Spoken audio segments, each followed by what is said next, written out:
My name is Morgan Hesse, and for this accessibility assessment, I decided to look at Chambers building.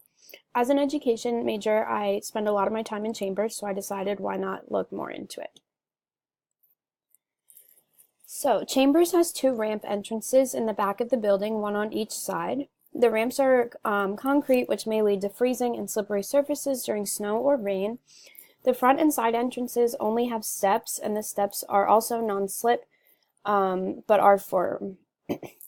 There are also a lot of steps leading up to Chambers building from the road and the bus stops, and the entrances are fairly open, leaving room for objects to be detected with a cane if there were to be anything in the way. So, solutions for a more accessible approach or entrance.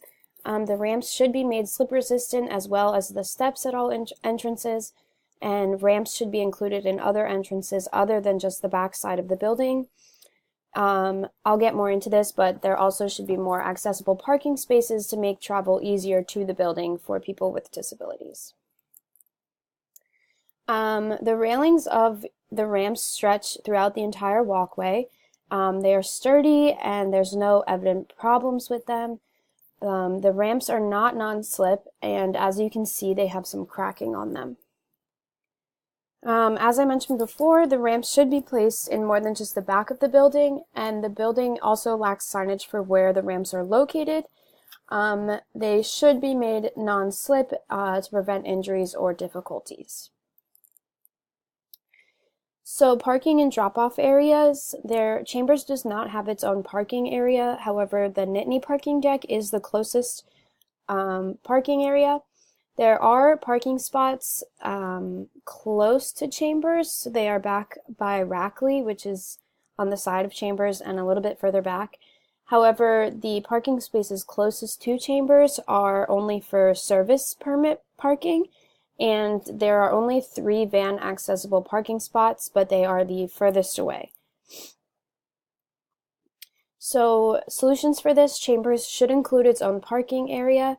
This building houses many classes, meaning the flow of people in and out of this area is high, and van accessible and handicapped spaces should be made closer to the building. So when looking at the entrance, I considered the main entrance to be the front of the building on the side by the library. There are no ramps in this area. As I mentioned before, they're located in the back of the building. And there's also no signs in the front of the building to locate where the nearest accessible entrance is located. The alternate accessible entrance can be used independently.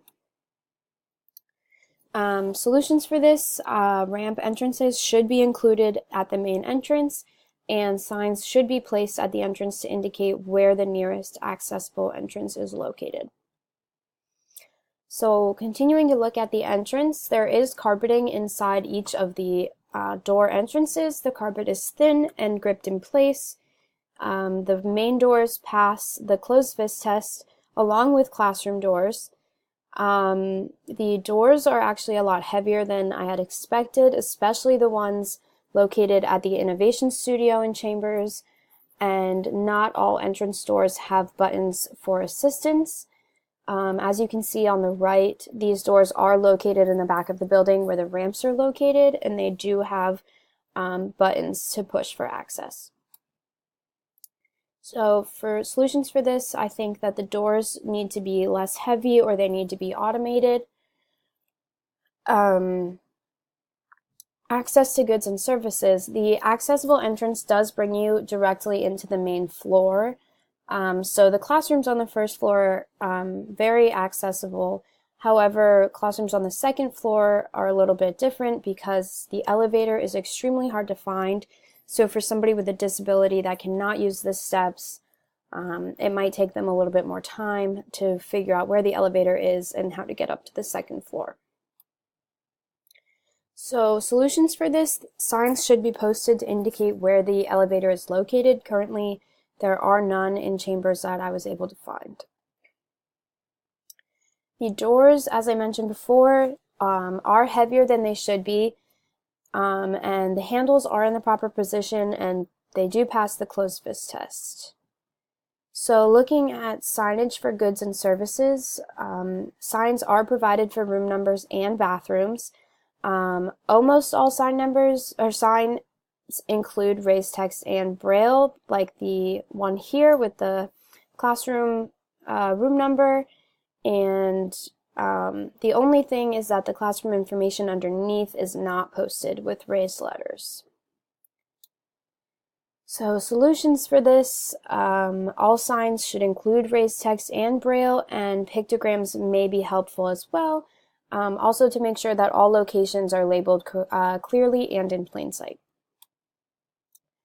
So continuing to look at access to goods and services, the classroom seating in chambers, especially on the first floor where many of the big lecture halls are the seating is very close together. It can be extremely difficult to navigate in between rows as the aisles are very small. There is table seating located in the back of the room, however, there are not many spaces. One plus side is that the smaller classrooms do have individual movable seating arrangements. So solutions, seating should be more spread out and easy to navigate, and it would be best to provide individual desks and chairs that are not connected to make travel more easy and give you more space. So emergency access, the emergency alarms in chambers do include both light and sound. However, I found that the emergency procedures are not posted with raised letters or braille, making them possibly difficult to read for some people.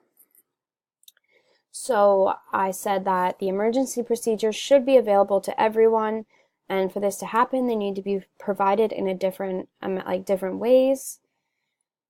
So getting up to the second floor, as I mentioned before, may prove difficult. There are 2 staircases located in the main lobby. They do have railings on both sides. However, the railings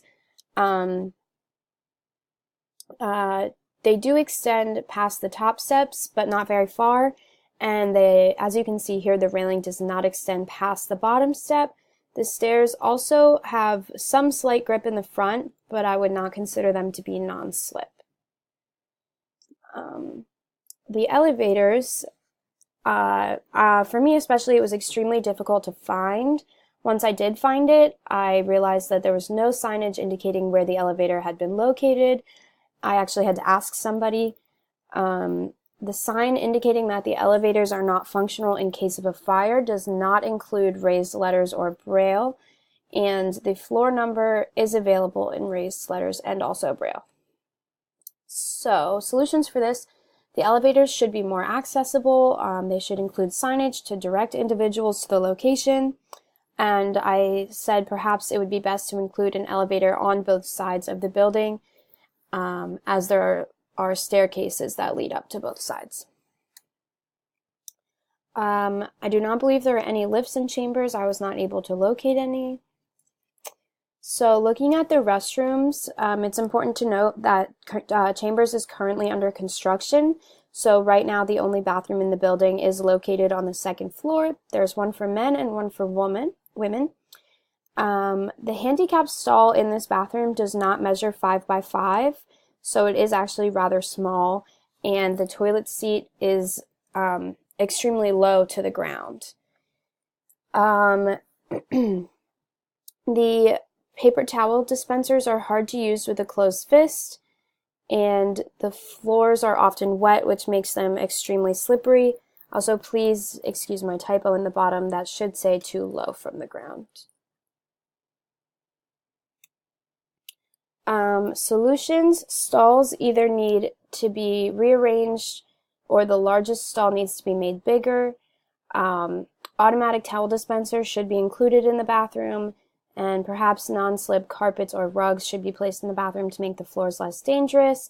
Also, this should say that the seat height should be raised, especially in the largest stall, not lowered.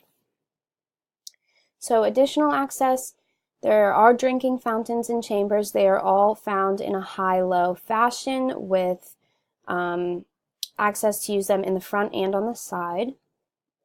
So just a review of the solutions to make chambers more accessible.